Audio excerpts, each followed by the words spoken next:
to the cloud. Okay.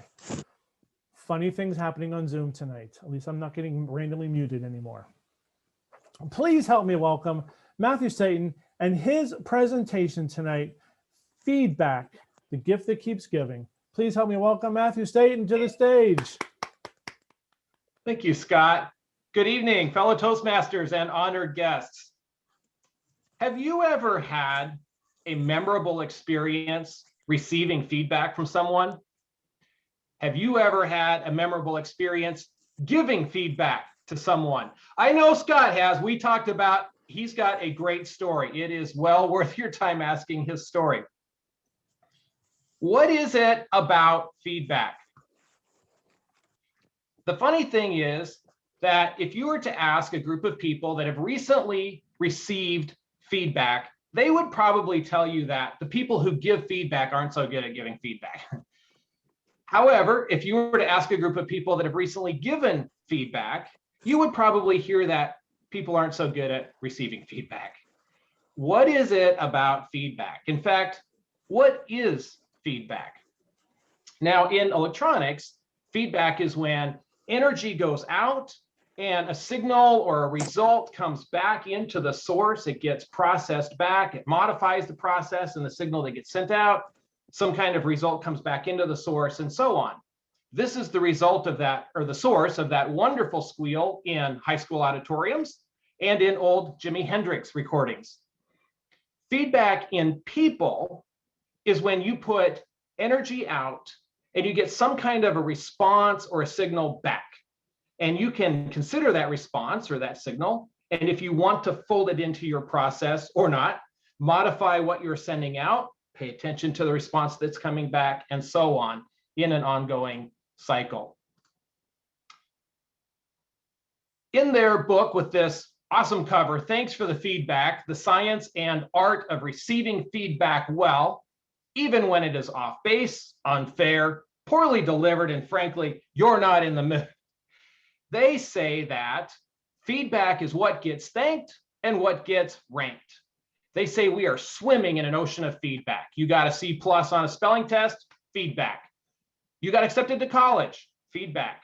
Your boss calls you into his office and fires you. That's feedback. Boss calls you into her office and gives you a promotion, feedback. Your spouse really likes or really doesn't like those new pants or that new haircut. That's what gets thanked, what gets rewarded or punished in some way. What gets ranked? How do you measure up? My wife really likes to watch Gordon Ramsay cooking shows. That recent SNL song about the murder shows and the cooking shows, boy, was that a bullseye in our house. My wife likes watching those cooking shows. There is a lot of feedback on a show like that. Somebody gets sent home, they are ranked as the bottom of the stack that day. Somebody goes on to win the top prize with the $100,000 and the chef position at some fancy restaurant, they are ranked as the top of the stack. Feedback is what gets thanked and what gets ranked. To the other question, can feedback actually change your life? Well, out at one extreme, it could save your life.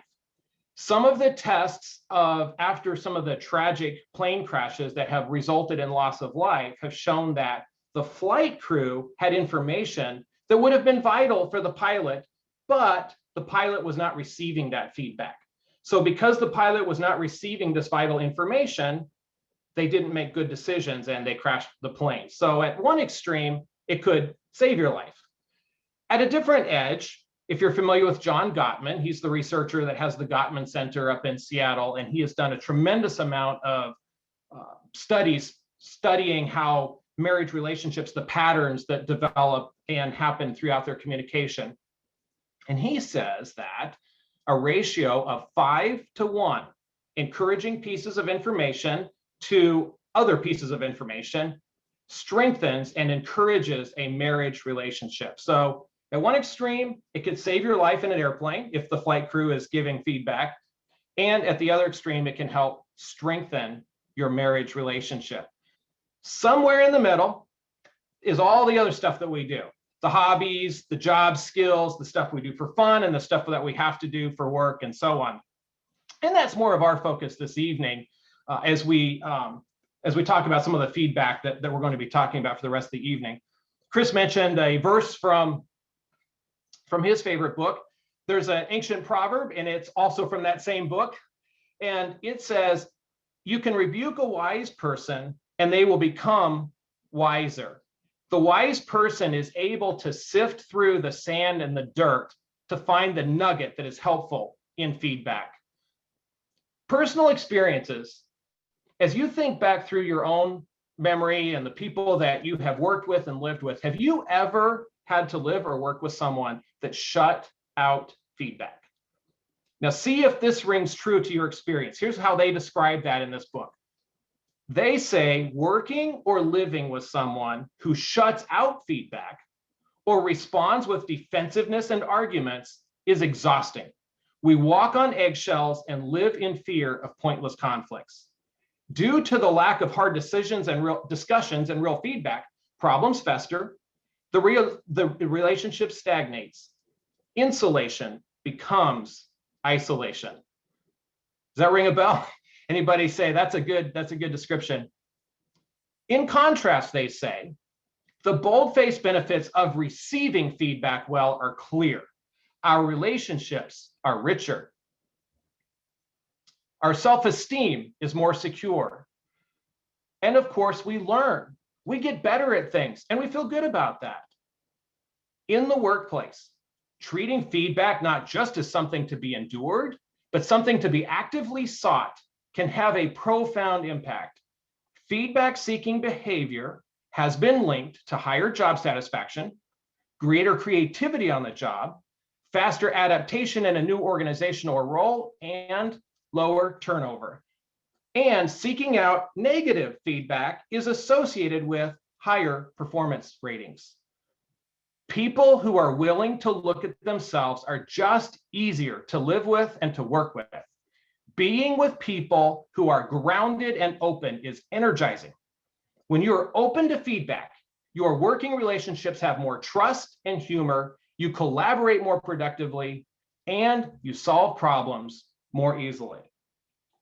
So our skills, including work and hobby, we get better. We have higher job satisfaction. Our relationships get stronger and we are easier to be around. This is all part of having a growth mindset. Our self-esteem becomes more secure. We're able to receive even more feedback and to incorporate that even better. And so this creates an ongoing positive cycle. Well, what's the catch? Why don't we just seek out feedback all the time? It's so great. Well, we want to be accepted and acceptable. We want to be respected and respectable. And it takes courage and humility to hear honest feedback and keep trying. Now, what we are talking about here applies to many skills across the board, whether it's learning those chords on the guitar or learning how to play the piano, learning how to paint with oil paints, cooking, running that 5K, playing chess, public speaking. As an example, let's consider the perfect French omelet. I mentioned my wife likes the cooking shows. We learned about French omelets on those shows. Now, this is a little different than the omelet I grew up with. If you look up French omelet, you will find descriptions like this. A French omelet has a smooth, silky exterior with little to no browning and a soft, warm, moist interior. The technique for making one is one that every cook should learn. As long as you know these key steps, it's easy. As long as you know these key steps, it's easy. They're lying, of course. And it's a conspiracy, that lie, because if you look up videos of fancy chefs with fancy accents, they'll tell you the same lie. It's very easy. Here, let me show you. They'll grab a few eggs. They'll crack those eggs into a bowl. They'll whisk them up. They pour them out into the skillet with the butter bubbling just so. They'll stir the eggs around, and at just the right time, they'll smooth the eggs over. And then eventually they can scoop this whole piece around on the bottom of the pan, eventually bump the pan down to the side and the edge. The omelet slides to the side, and they begin to roll it up. They get this perfect little burrito of deliciousness. They slide it out onto a plate. They shape it, pour a little bit of butter and salt and pepper. The picture here has chives. You don't even have to do chives. You cut into it and it's got this perfect layered effect. It tastes cheesy and wonderful. Mwah, perfection. Inspired. You grab a few eggs. You crack a few eggs into a bowl. You whisk them around. You pour them into the pan where the butter is bubbling just so. You stir them around and you smooth them. And you try to scoot it around a little bit. And you might bump the pan and try to roll up what you have. And the blob that you slide out onto the plate looks more like, I want it to be scrambled eggs anyway. And so you find that there is no such thing as watching a YouTube video equaling mastering a skill. It's just not that easy. They kind of lied to us. It's the same way with that calligraphy kit grandma gave me, or the sushi making kit, or knitting, crocheting, anything, any skill like this. It looks easy when somebody else does it, and then I go to try it. It's not so easy. What is the magic ingredient here? Practice. It's the same thing they told us when we were kids. Practice, practice, practice. Practice makes perfect. In fact, there's a rule of thumb, an idea out there that 10,000 hours of practice results in expertise in a subject. We'll revisit that in a second. What would be the problem with only just practicing? There is a missing ingredient. If we're not getting feedback, that's the missing ingredient. If the magic ingredient is practice, but all we do is practice the same bad omelet, the same wrong way for 10,000 hours, what you have is really good muscle memory for making a bad omelet. That's called being stuck in a rut. That's not called expertise. I have to be willing to get feedback and incorporate that into my process in order to improve. Now, if you think about it, if I try my hand at the next effort at the French omelet and I call my wife over and I say, hey, babe, check this out. There's one of a few things one of a few kinds of things that she might say. She might say, this looks great. Thanks, hon. Thanks for making this. That would be encouragement. She might say, hey, this is good. I noticed that the outside's cooked a little hard. The inside's cooked a little softer than I think you were wanting. Maybe if you turn the temperature down a little, it will result in just a little bit more like what you wanted. That's coaching. Or there's evaluation.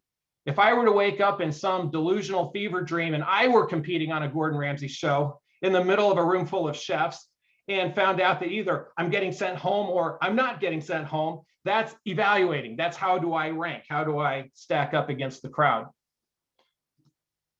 In fact, those are the three kinds of feedback that they call out in that book. Thanks for the feedback. And they say these are three fundamentally different kinds of feedback. And often one of the problems that happens with feedback is when there's a mismatch of expectations. If you wanted encouragement, but somebody gives you coaching, you might feel like, what, you don't like it? If you wanted coaching, but you get evaluation, or if you honestly wanted to know, where do you stack up? How are you in the rank of people that are all trying for the same promotion or the same position, or for whatever other reason you'd like to know the evaluation of how you stack up, but all you get is encouragement. In all of these cases, if you were wanting one kind of feedback and you got something different, you're likely to feel frustrated. And we don't often stop to think, wait, what I wanted was this kind and what I got was this kind. We just kind of feel frustrated and disappointed. Say hello to Mr. 10,000 hours. I mentioned the rule of thumb for 10,000 hours. You might have heard of that, Malcolm Gladwell. This is the Canadian researcher with cool hair that wrote Tipping Point. And in Tipping Point, he mentions 10,000 hours several times. People read that and kind of took it to mean, oh, hey, there's something magic about 10,000 hours. If I invest 10,000 hours of practice in something, I too can be an expert at it. This Swedish researcher, Anders Ericsson, came along and he wrote a book called Peak. And this was partly to answer Gladwell. And he said, well, Gladwell was looking at my research. My research is the one that had 10,000 hours. And he was partly right, but he was also partly wrong. Yes, we said 10,000 hours, but that was an average. Some people spent less, some people spent a lot more. That wasn't the point. The point was that experts are made, not born. That was the point. The point is that experts are made, not born. It takes deliberate, targeted practice, along with accepting feedback and learning where you're weak, and then working on those areas, improving those areas, and continuing that process. It takes a lot of that to become good at anything. Nobody was born an expert at making French omelets. Nobody. Everybody in the world that is good at making French omelets had to learn that skill, and they had to practice. Now, be realistic. I'm never going to play in the NHL in this lifetime. I could go through a midlife crisis, hang up my keyboard, grab a pair of skates, and pay a coach and say, I'm going to invest my money and my 10,000 hours of effort, and I want to be in the NHL. I might become very good in my local recreational league. I could get to the best that I'm going to be at that. I certainly can't just call my shot and say, hey, I'm going to be in the NHL. Regardless, for me to get the best I'm going to be at this skill, if that's what I want to do, it's going to take deliberate, targeted practice, including receiving feedback. This devilishly handsome Danish dude is friends with Erikson. This is Ulrik Christensen. Now, Christensen adapted much of what Erikson said, but he adapted it to a little different audience. Rather than trying to see how can we help someone be the expert, the absolute best in the world at something, what he wanted to do was help bring training to people that were either struggling with a subject or otherwise didn't have access to good teachers that could help them. So he developed an electronic adaptive training system. It must have worked pretty well because McGraw-Hill bought it out for about 200 million US dollars. And I think he's an executive at McGraw-Hill now. So not bad for a day's work. I think I could fit that in. Christensen wrote an article in Forbes recently, and he said corporate training needs these ideas more than ever. This deliberate practice, this feedback loop. He said it helps us root out unconscious incompetence. That happens at all levels, all the way down. If you go talk to the top doctors, or if you talk to somebody that's just struggling to learn a subject in school, we all have areas of unconscious incompetence. It's kind of a fancy way of saying we have blind spots we're blind to. We don't even know the stuff we don't know sometimes. And so Christensen was applying this to people all the way down through the stack, just down to people struggling to learn a subject. Now, he was a little nervous because he said, well, what if Erikson says the same thing about me that he said about Gladwell, that I missed the point? But Erikson said, no, that's the idea. You're on the right track. Keep doing that. So this raises a question in my mind. If feedback and seeking out even negative feedback is so helpful, does this therefore mean that we should have a 360-degree, always on, no holds barred, smash mouth, radical feedback culture? Some corporations have gone to that. Isn't that typical of management? Oh, hey, we hear feedback is good. We're going to just lay it on you. That'll really help. Hold that thought for a minute. I'm going to take a quick brain break here. A teaser for your brain. Now, you may have seen this study. If you have not, then good. You're in for a little fun figuring this one out. If you've seen it, then you know where this is going. There were some researchers that wanted to see how this would go. They gave 2 different kinds of loyalty cards out to people coming into a car wash. So to about half of the people, which is represented by group 1 here, they gave a loyalty card with 10 stamps to a free car wash, 2 of them already stamped. About the other half, which is group 2, they gave a card that is just 8 stamps. None of them are stamped, but it's only 8 stamps. So here's the question.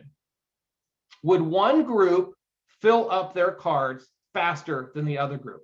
And if you look at this, what's the difference? 8 stamps, 8 stamps. Mathematically, it's the same. So time-wise, money-wise, mathematically, there's no real difference here. But, spoiler alert, one group did fill up their card an awful lot faster. Now, go ahead and type in the chat, which one do you think filled up their card faster? And Scott's going to be our co-host here. In fact, I'll stop sharing for a second. All right, if you would take a minute here, group one, group two. All right, cool. Have a little bit of a controversy. I was hoping for a raging brawl in the comments. Now, some of you, has anybody seen this? Has anybody seen this study before? Are you familiar with this study? Oh, good. Okay, all right. So we got a lot of people making honest guesses here. Scott's seen this, so he's cheating. He knows. Okay, so, oh, all right, Scott here. Now I got to get back. That's the danger of jumping out, right? Okay, group one, group two, we have a little bit of disagreement. That's great. For those of you that guessed group one, stamped, and especially the ones that didn't already know about this study, congratulations, you got it right. You're too smart for me. Why? Why? In fact, in some ways, you might argue it's more complicated. It looks like there's more to do. So why would group one be the thing? Here's the thing. We like feeling like we're ahead. First of all, we don't like leaving something unfinished. So if you give me a task and you wrote me in by starting it and then saying, here's this unfinished task, there you go. I don't want to leave it unfinished, but I feel like I'm ahead. I'm already making progress. I'm already winning at this game. You've given me some momentum. You've given me some wind in my sails. So I want to keep going. I feel like I've got a good head start on this and I want to keep winning. I want to keep at it. With that in mind, let's pivot and talk about a different perspective with regard to learning and feedback. You may have seen the Strengths Finder assessment by Marcus Buckingham. He worked with the Gallup people and they developed a Strengths Finder. You see a little bit of his style in the title of his book, First, Throw Away All the Rules. I feel like Scott could like a style like that. First, throw away all the rules. He worked with a friend of his from Cisco, and they wrote a book called 9 Lies About the Workplace, a free thinking leader's guide to the real world. They say focusing on shortcomings doesn't enable learning, it impairs it. Here's where they're coming from with that. If you hook up brain scanners to people's brains and then talk to them about where they need coaching in order to succeed, or if you talk to them about their shortcomings, where they're falling down, where they're not measuring up, guess what parts of the brain it lights up when you talk to them about their shortcomings? It lights up the fight or flight part. Their brain looks like it's in survival mode. The diagram here is meant to represent the neurons and synapses and all the connections that are in our brain. We have some areas that are really thickly connected, and that's our areas of strength. And then we have areas that are not so well connected. That's where we're not so strong. When you watch through the fMRI scanners and all of that, when you watch a person's brain and you focus on their shortcomings, what you see is the fight or flight, the survival mode kicking into place. They tell the story of Tom Landry. Now, I'm not 100% sure if this is one of those legends that has sort of come up over time or if this is completely true. But the story of Tom Landry is that in the 70s, he takes over a struggling Dallas Cowboys football team and brings them on to win the Super Bowl. Now, that much we know is true. Supposedly, at the time, it was common for coaches to show you replays of your mistakes and then say, that's what we don't want, we got to fix that. That's what we don't want, you got to fix that. The story is that Tom Landry turned that around on its head and said, we are only going to replay the wins. So he built a highlight reel for each player of them getting it right, of them making winning plays. And he said, that right there, when you did that, that's what we want. Go out there on game day and give me more of that. This is what Buckingham and his friend Ashley Goodall from Cisco, that's what they said helps people. Replay the wins. Show them that right there. When you did that, that works for you. Keep doing that. We want more of that from you. That same sort of notion is echoed in the progress principle, another Harvard Business Review article turned into a book. If you could stand over the interstate on the way home and randomly reach down into cars as they drive by and grab somebody out and hold them up and say, hey, was today a good day or a bad day? And then put them down and let them go and grab somebody else. Hey, was today a good day or a bad day? If you could ask them why was today a good day or a bad day at work? Now, other than the obvious, well, today's a rotten day because some jerk yanked me out of my car, put me back in my car and let me go. Other than the obvious, what kind of patterns would you see develop? Here's what they said. They had a bunch of participants that they had fill out daily surveys, and they gathered over 12,000 daily surveys. They put all that together, and when they said, here's the difference between a good day at work and a bad day at work, it had to do with momentum. It had to do with even minor milestones, even little wins. That wind in the sails, that momentum, the 2 stamps already stamped on our card. They say that of all the things that can boost inner work life, and they were looking at kind of a holistic perspective of how are people doing at work, how are they doing in life, how are things going? Of all the things that can boost inner work life, the most important is making progress in meaningful work. And they point to some stories of laboratory researchers and others where at first they have to make themselves stick with the job that they're doing, but then eventually there's a switch and they feel the momentum and then they can't tear themselves away. It's the same thing as when you're putting together a puzzle. Initially, there's 1,000 pieces all in a mess on the table, and you kind of have to make yourself get in there and start doing it. When you're down to where there's like 100 pieces left and you start to see where they go, it's like one more piece. It's almost an addiction. Now you're trying to quit and you can't tear yourself away. Well, what's the shift between I have to make myself do it versus, oh, now I can't tear myself away from it? It's that momentum. It's the minor milestones. It's making progress in something that matters to me. It works the other way too. When even minor setbacks start to take the wind out of my sails, that can really slow you down and discourage you. That's the progress principle. But if I'm listening to myself, it seems like I'm contradicting myself here, because I've just talked about devilishly handsome Danish dude that said, hey, you got to uncover misperceptions and faulty assumptions. You got to dig out the unconscious incompetence. That's how you really get better at something. But then there's the strength-based guys, the progress principle and the feedback fallacy guys that say, hey, focusing on your shortcomings, that impairs your learning. That doesn't help. Focus on what people are doing well, not on what they're doing poorly. Help them add to their wins. So what do you think? And actually feel free to type into the chat box once again here, vote on number 1 or number 2. Which one do you think is right? Do you think that it's more towards number 1 or do you think it's more towards number 2? Or in some way, do you think it's possible for both of them to be right and to complement each other in some way? Now, I honestly do think there's a little bit of a tension here. I think that depending on the perspective, they don't completely agree, and they both have a reason why they're seeing what they're seeing. So Scott, our co-host here again, I'll stay on the screen here, but what are you seeing in the chat box? Are different people saying different things? We have a more of 2, a both, more of 2, a both. Someone voted for number 5. I'm not quite sure what that means. Okay. And middle, so it's kind of both. So we have a bunch of boths, and we also have a use 1 to develop 2. Oh, okay. Use 1 to develop 2. Interesting. I like it. So I don't want to tell you, you can come to your own conclusion what you see here. And I think truth is often like this. I think it's often not either this or that. I think it's often different strands in the spider web pulling to give the whole thing shape. I think there's often truth in the tension where different threads are both have truth to them.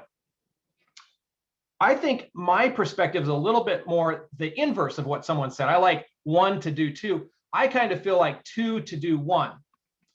Ralph Smedley famously said, we learn best in moments of enjoyment, which I think would lean towards 2. And here's kind of what I'm seeing in this.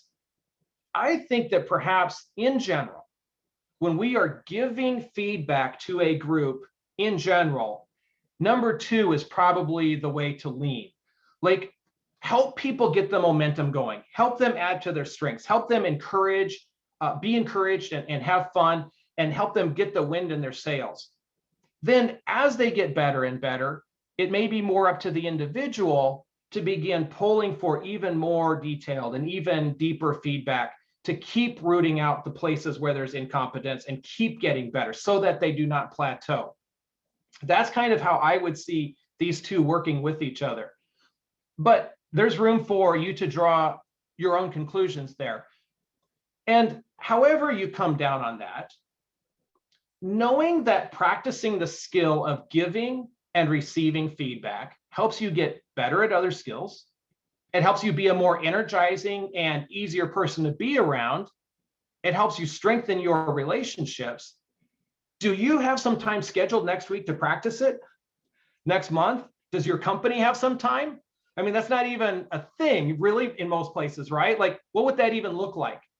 What would it look like if there were a place to practice giving and receiving feedback? Well, dun, dun, dun. It might look a lot like your local Toastmasters club. I have some friends that I have done breakfast with for longer than I care to admit. We hit the 12-year mark actually a while back, and we said, do you know that we've been doing breakfast now long enough for someone to have made it from first grade through graduation? Whatever kid was in first grade is in college now. It made you feel old. Anyway, I was explaining a little bit about Toastmasters to one of my friends there at breakfast. And he hears that you stand and you talk to a group and you get some feedback back, and his mouth just drops open. And he looks at me and he says, why would I ever do that to myself? And then you hear that there's dues and you say, why would I ever pay to do that to myself? Well, this subject right here, this feedback, this is a significant part of my reason why I would do that to myself. Not only am I practicing a skill that helps me be better at work, happier in my hobbies, and a more energizing and easy person to be around, but I'm also helping other people accomplish the same. This is a good that ripples out into the workplace and in the community. So I loved when Jean said ripples earlier. I was like, hey, we're on the same. If only ripples were the word for the day, then I would win for saying the word for the day.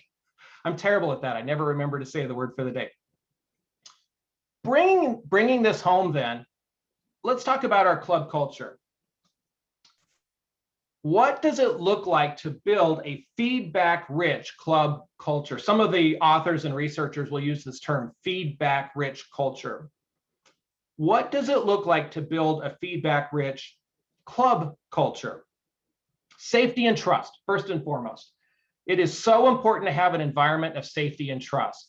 The alternative there is you're lighting up the fight or flight part of people's brains, and they're already scared. It already took courage for them to walk in there. When their fight or flight parts are all lit up, that's not where they're in a creative enjoyment space that they want to come back into. So first and foremost, it's a place of safety and trust where you can try something, completely fall down flat on your face. Everybody's got your back. You can come back next week and it's just fine. Normalize it. Pretty much by definition, we do in Toastmasters. A friend on LinkedIn a while back posted something about how feedback is just so important, and yet it's difficult to ever practice it. And they said, wouldn't it be nice if there were a way to practice feedback without risking one of your coworkers holding a grudge at you forever? I, of course, typed in Toastmasters.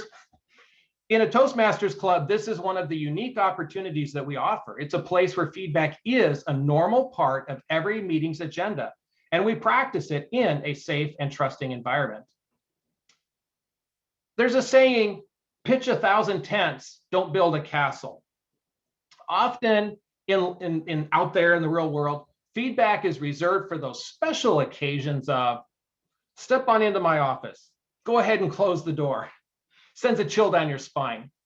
People wait until they have to build a castle. They have to handle a bunch of large issues all in one fell swoop, and they've sort of saved it off and it becomes a private thing that has to be done. As opposed to that, the suggestion by leadership coaches is have shorter, targeted conversations more often. Think about the feedback that we do in Toastmasters. We pitch 1,000 tents. We don't have to build a castle. We grab a few items, We talk about them and we move on. It is, by definition, a shorter, targeted conversation. The balance that your club has is something each club can figure out how they want to do this, but the balance between encouraging, coaching, and evaluating. Somehow or another, you have to arrive at that mix that is a safe environment, that is encouraging and fun to come back to, and also offers the level of evaluation so people have that objective feedback to know where they're at and how they are progressing. I suggest not overdoing the evaluating. It's not that there's no evaluation. It's just that we don't lean on the numbers to do the work for us. At our club, we aim for a mix of about 3-to-1. Now, Gottman says, hey, 5-to-1 helps a marriage relationship get stronger. I don't know in 2 to 3 minutes in a Toastmasters environment how you do 5-to-1. That feels like a bit much. I like 3-to-1. That's what we have at our club. But that's the kind of thing that each club needs to intentionally decide. What do they want to have as part of their club culture, and then verbalize it, work it out. At times, just offer encouragement and stop there. Now, this can become a lazy habit if all the time everybody just says, that was a great job. But once in a while, it's okay. Somebody hits a home run, they put a tremendous amount of effort into something, they've made a lot of progress, they've worked on something and it has really gotten good. Give them the home run and move on. Every once in a while, it's okay. Just offer the encouragement and stop there. Model receiving as well as giving. Unfortunately, attrition is a reality. People will always be moving on one way or another. At our corporate club, at Vera Bradley, people will be accepting other positions and move on. We miss them in Toastmasters, we miss them at work. Therefore, hopefully, it's also a reality that we're always bringing new members in. Now, some of you guys have a wealth of new members. I thought when Chris was talking about all the new members and their problem with trying to provide mentors for all of this, I was thinking of Tevier in Fiddler on the Roof. May the Lord smite us that we never recover with such a problem. We have a little bit more of a challenge of just bringing the new members in. One way or another, ideally, we always have new members coming in and mixing with those more seasoned veteran members. Do you remember the first time that you gave feedback to someone that was much more experienced than you at a club? I had been through seminary. I had been a pastor for 5 years. I had given a sermon every weekend for 5 years. I was not new to public speaking, but I was terrified the first time I gave feedback to a much more seasoned veteran member. They just did a better job than I would have done. What am I supposed to tell them? Here's the thing. When a new member is invited to offer to a more seasoned member how this speech affected them, how they received it, they may not be the expert on all aspects of all speeches, but they are the world's expert on how that speech affected them. And when we say to them, your experience matters, your opinion matters, your feedback matters, we are actually telling them, you are a coach. You are a coach right now, helping this person not plateau, but helping this person be a better speaker. That elevates that person. And that's pretty exciting to me. Flip side, when a more seasoned member listens to your speech, even when it's beginning and you know it's not perfect and you're still learning, but they take the time to listen and they offer good, encouraging things and a couple of growth areas, they also elevate you by showing you that respect. Finally, on this one, remember, it's never just the person giving and the person receiving feedback. The whole audience is engaged. If there is one part in the meeting where people lose track of time, it's the drama of someone offering and someone receiving feedback. So we all participate, even when it's only the two people in the spotlight there. Match expectations. This is the whole, you wanted one thing and got another. At our club, we actually verbally ask what sort of feedback the speaker wants to get today. 99% of the time, it's okay to give me oral and written and give me everything. But this gives them a chance to verbalize that. It's being stated and we're both agreeing on what the expectations are. Recalling the loyalty cards, we want to give people cards with 2 stamps already stamped. Some people are using strengths that they don't even give themselves credit for. Some people are making really good progress in areas they may not even realize. And it may seem obvious to everybody, and it may seem like you don't need to state that. But first of all, people never mind hearing where they're doing a great job and the pat on the back, keep it up. So verbalize it. And they may not have even noticed. They may not realize how far they have come. So again, point out the strengths. Let them know where they're progressing, where they're doing well, and where they're winning. Let them have the wins and keep encouraging them to do that. The same, it overlaps with the idea of that right there. Point to the things that they have done well and say, keep doing that. Really look for the opportunities. Of course, we want to help them find those areas of unconscious incompetence, the blind spots and all of that. But keep encouraging them too with the specific things that they're doing well. That right there, keep it up. That's working for you. Okay, that's all fine in theory. How do I actually do this? I have 2 practical suggestions and we'll wrap it up and be done. This is my own idea. This is something I use. I invite you to either use this directly or let it inspire you to think of some rubric that means something to you that is completely different.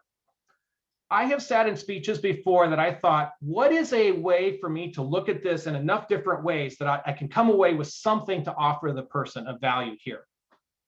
Here in rural Indiana, we are all about 4-H. Lots of kids do lots of livestock and other projects, and they go to county and state fair. Our son did photography all the way through, and he was honored to go to state a couple of times. If you've been through 4-H in any way, you know that the 4-H's stand for head, heart, hands, and health. Now, the next part I'm about to say is my own creative spin on this. It has nothing to do with 4-H. I'm just borrowing their 4-H's. I look at H for head and say, what about the logic, the flow, the organization of the content? I think about heart and say, did this in some way connect with my value or my emotions? Did it touch on my relationships? For hands, I literally think of hands. How were their gestures? Were they kind of windmilling around and it was too much? Or was it kind of like you could move out of the space a little bit and move a little bit more? And also literally, how do I get my hands dirty? Like what actions should I take in the community based on what you just said? And finally, health is, I think of my own personal health and growth. I'm often surprised to notice that I've been so dialed in on 1 or 2 aspects of a speech that just giving myself other threads to pull, other perspectives to look at, opens something else up about the talk for me to say to the person. For example, for head, I might say, looking for the specific thing that they did to the outcome it had on me. I might say, I found your argument persuasive, or I got confused around the transition to point 2. I thought it was a subpoint, not a main point. So I'm pointing to a specific thing that they did and then the impact it had on me. For heart, I might say, there was not a dry eye when you described, or it hit me right in the feels when you said. At Vera Bradley, we have a lot of women at Vera Bradley. And so we've had some speeches where some moms described moments where their 16-year-old son just comes up and randomly gives them a hug or something like that. And everybody's like, oh, gets everybody. Love it. Hits me right in the feels. Hands. I might say, I am motivated to go sign up and volunteer based on what you just said. Or I might say, I'm not quite sure what I can do to make a difference. You got me all fired up about puppy mills in Indiana, but what am I supposed to do about it? I don't, give me something to do. Health overlaps with that a little bit. I might say, I'm excited to try one of your suggestions. Or I might say, I was hungry for some practical action items. That was practical suggestion number 1. Use it as it sits or let it inspire you to think of something else that means something to you. But the idea there is I'm not saying don't use the evaluation form. I'm saying build on top of it. When you fill out the evaluation form, these are other ways to look at the speech and other things to look for that might share something that is valuable from you to that person that will help them grow in giving a compelling talk. This is my final suggestion. There is a sentence that ties much of this together, and it can be used no matter how difficult the speech. Reasons why a speech might be difficult to know how to respond to are maybe it was just so good and compelling, you're just not sure what to say about it. Or it may have been a little awkward and uncomfortable, and you're wanting something sincere to say without sort of sounding like you're saying bless your heart to them. in some way it did not pull you in, or it left you confused or unconvinced. Once in a while, I have gotten so engrossed, I completely forgot to be evaluating them. And at the last minute, I have to think of something to say. Whatever it is, if you think about what we've talked about here, we've talked about pointing to specific things that the person said or did. We want to find those specific efforts and tie those to outcomes that happened in the room or with you personally. We want to focus on their strengths and encourage them. And we kind of want to replay the winning plays. So how would you tie all that up in a single sentence that you could use for any speech, no matter how difficult? My favorite part was when. This calls back to something they said or did that was specific, and it lets them know that this was the thing that stood out to you. When you say to someone, my favorite part of your speech was when, they will stop writing, they will stop what they're doing, and they will look up and you have their full attention because they want to know, what was your favorite part? It's encouraging. It lets them know that right there. Yes, that. Do more of that. That's really working for you. For example, you might tell someone, I was at a session the other night at 8 o'clock in the evening, and the guy was talking about feedback. And they might say, what was your favorite part? And you might say, oh, there was so many wonderful parts. How do I pick just one?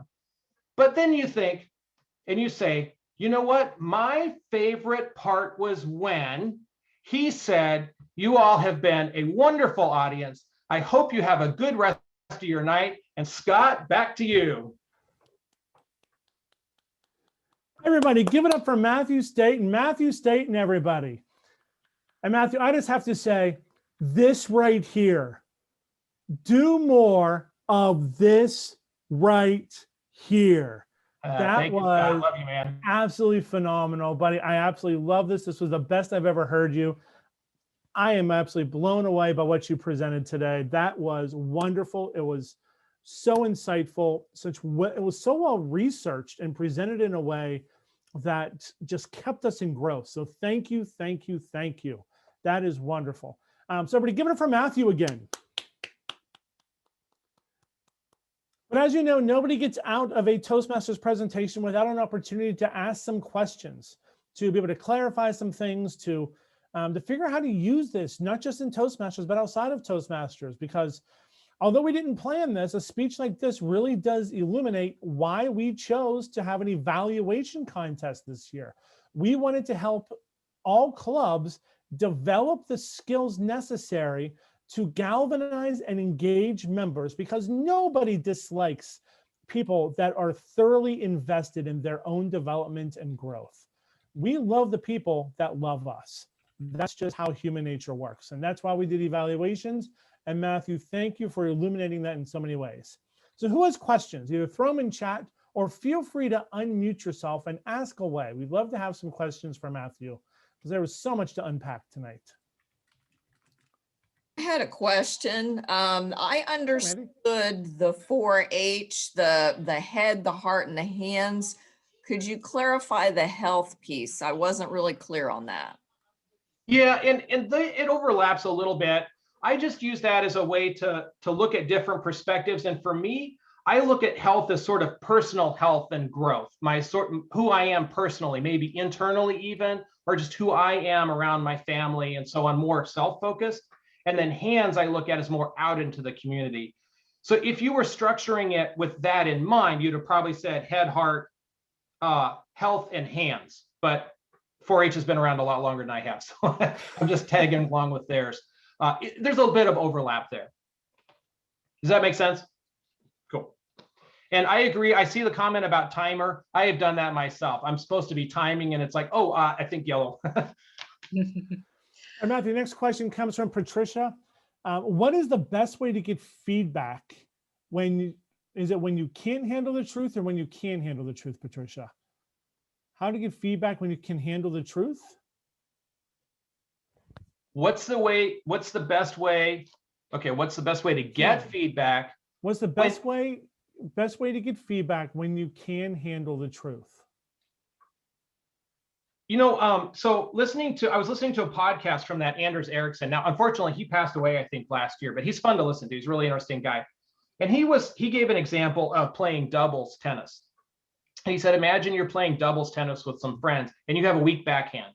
And so a play comes up and you use your backhand that's kind of weak. And about an hour later, same play shows up and you use your backhand again. You're probably not any better the next hour. You can go for years and just be at a plateau with that same weak backhand. In one weekend, you could ask someone to coach you and give you feedback and practice for a couple of hours that weak backhand and probably elevate that backhand in one weekend more than you have in years previous. My thought would be look for specific items, like ask people for specific areas that they notice.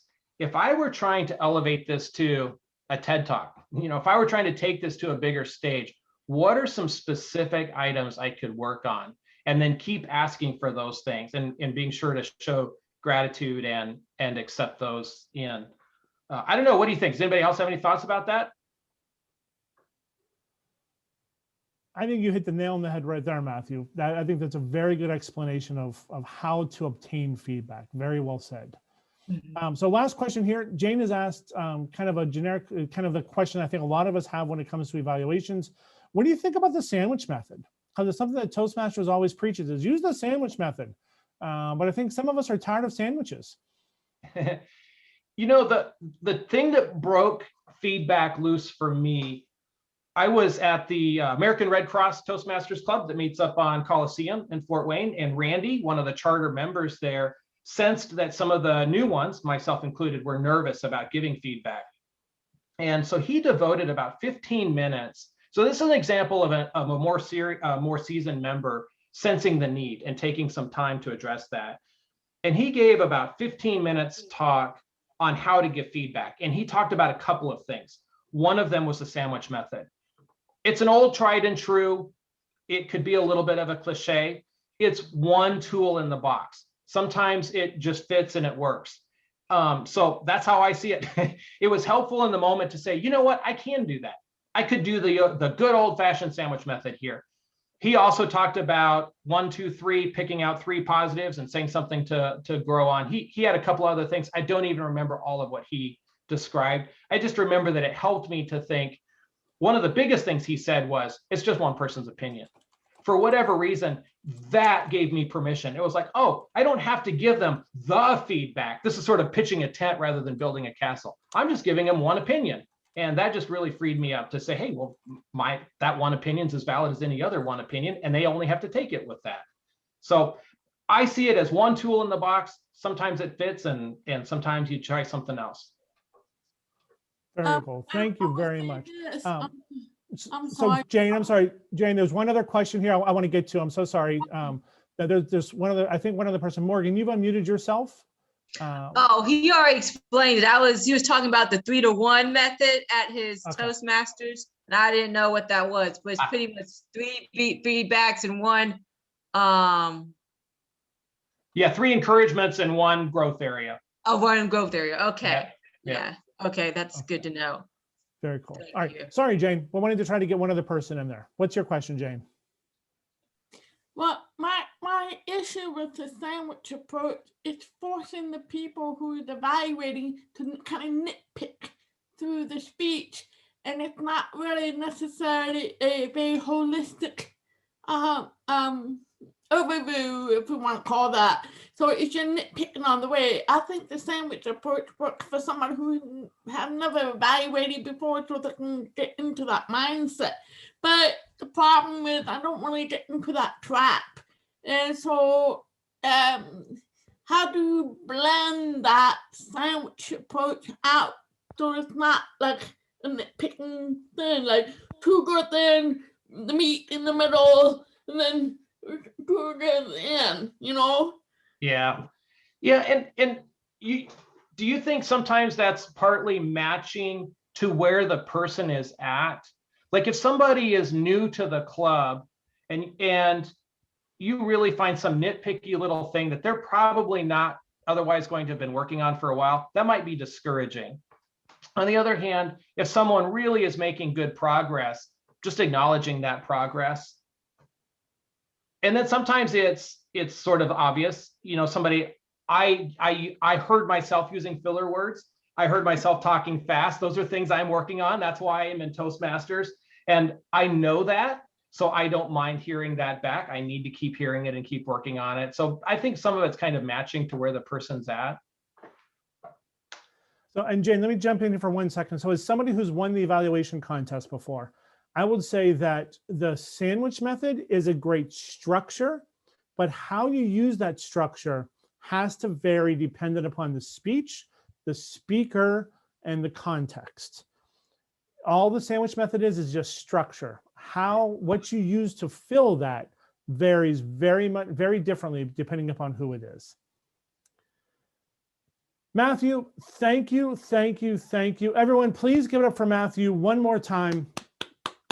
Absolutely amazing presentation tonight. We thank you very much. Both presentations tonight will be up